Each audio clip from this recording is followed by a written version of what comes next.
So, good morning and welcome back to Daily Transfer Update. Apologies, this is well late, over 3 hours late, but I was shattered last night. My back has been in bits for the last few days, so it's totally drained the life out of me. But anyway, I'm not going to cry about it. We go again. Now, I want to start off talking about Aubameyang.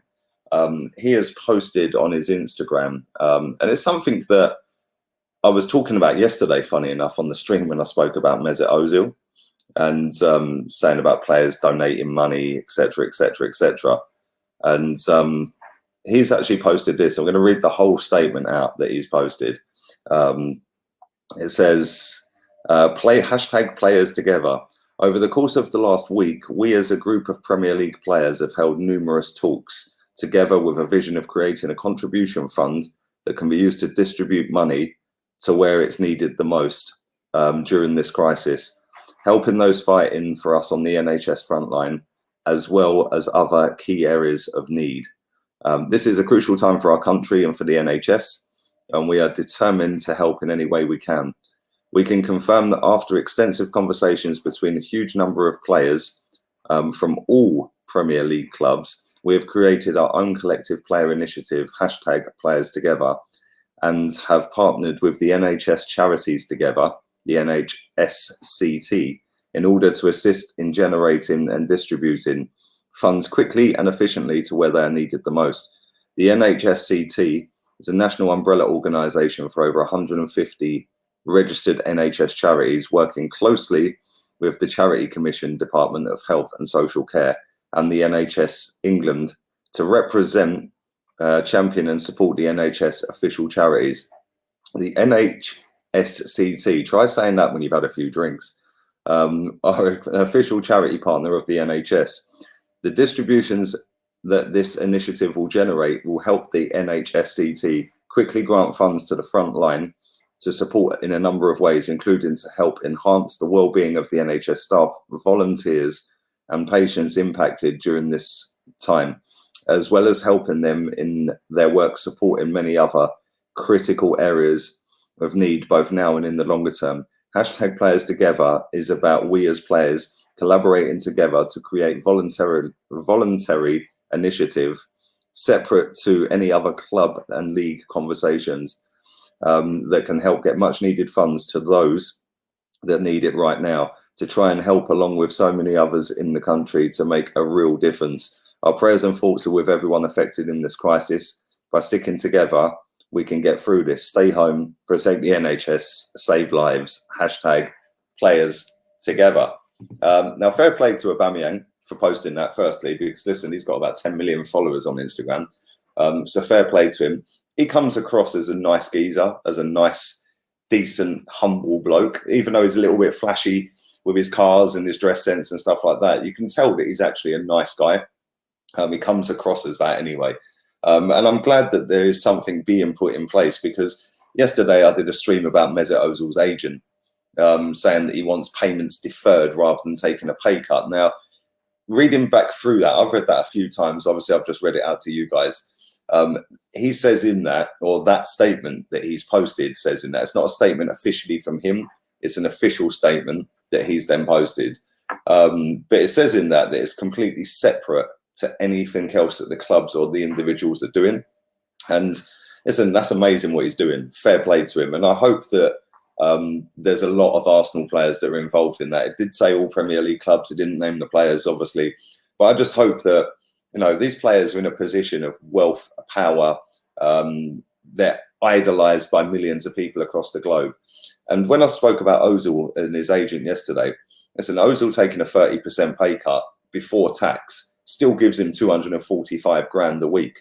His agent was going on like he can't live off of that.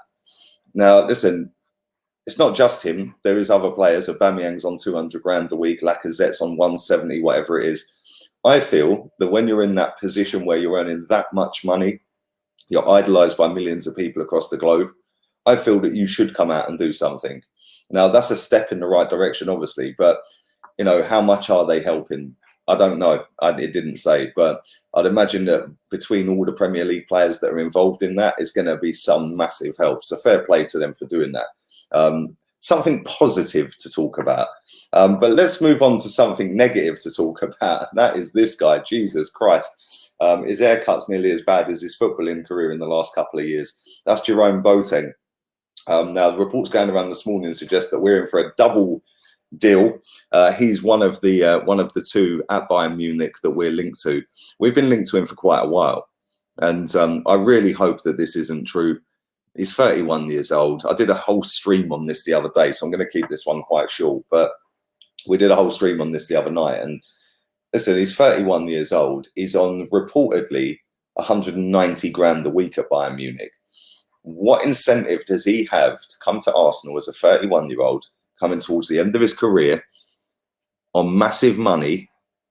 What incentive does he have to go, yeah, I'm going to go there and I'm going to be the best I can be? He's not been the best he can be for the last 3 seasons. Leo Messi finished his career by sitting him on his backside. That was years ago. He's not been the same since. He's finished. Bayern Munich won him out. They don't like his attitude. They've barely played him in the last year or so. For me, I'm out. I don't want him anywhere near Arsenal Football Club. We've got too many over-the-hill players as it is. I definitely do not want him at this football club. Now, one player I would consider is Tolisso, the Bayern Munich midfielder. I would consider that move. I think that he's not a bad player. He's not a bad player. And Bayern Munich can obviously cash in on him. They're going to get a few quid for him because, like I said, he's the right age. He's a good player. But at the same time, the amount of money we're going to have to spend out on him is going to be quite ridiculous, isn't it? So is it worth the money? I'm not too sure. I don't know. Listen, I don't mind him as a player. He's 25 years old. He's only got 2 years left on his contract as well, which obviously drops the price down a little bit. But he does chip in with goals, 3 this season in all competitions, 5 assists. He's only taken part in 24 games. So them stats are pretty decent. But when I look at him, I mean, he's a central midfielder in a Ramsey kind of role, I would say. I'd say that's probably the best way I could liken him to anyone, is a Ramsey kind of role. He's only played 68 games for Bayern Munich, scored 14 goals, 12 assists, which is pretty damn decent. Although saying that, they do tend to dominate that league, don't they? You know, they tend to have a lot of the ball. They tend to batter pretty much every opponent they play. But I think he's not a bad player. He's still young enough to go on and kick on and become a very good player. At Lyon, he played 160 games, 29 goals, 17 assists. So, listen, he can chip in with goals, 228 games in total, and he's chipped in with 43 goals. That's not bad. And 29 assists is not bad as well. So, it's kind of nearly a 1 in 2, 1 in 3, 1 in 2, 1 in 3. Yeah, about a 1 in 3 that he's chipping in. That's not too shabby.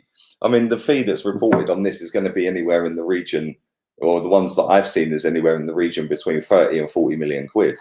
Is he worth 30 to 40 million pounds? I'd say he probably is. 25 years old, still got 5 years at least in him.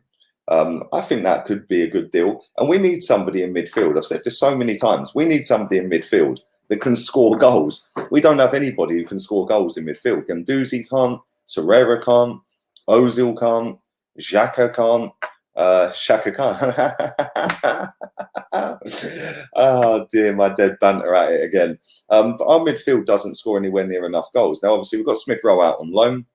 Again, he's not really going to kick on next season, I don't think. I don't think he'll be in next season. I think we'll personally sell him.